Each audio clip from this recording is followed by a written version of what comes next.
लालची बंदर। एक जंगल में एक बंदर रहता था। एक दिन उसे बहुत ज्यादा भूख लगी थी और वो खुराक की तलाश में निकल पड़ा। चलते चलते आखिरकार वो एक किसान के घर में घुस गया। घर के अंदर कोई भी नहीं था। बंदर को घर के अंदर एक सुराही नुमा मर्तबान नजर आया।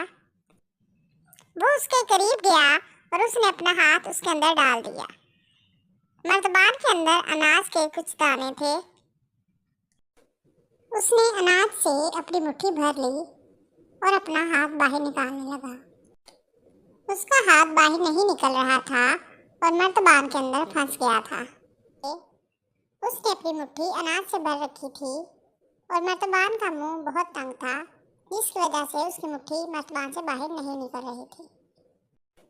कुछ देर बाद घर का मालिक घर के अंदर दाखिल हो गया। उसके साथ उसका कुत्ता भी था। कुत्ता बंदर पर टूट पड़ा और उसके टुकड़े टुकड़े कर दिए। तो बस बंदर अपने लालच की वजह से अपनी जान से हाथ धो बैठा। इखलाकी सबक, लालच बुरी बला है। कभी भी लालच नहीं करना चाहिए, बल्कि जितना हो उसी में सब्र करना चाहिए।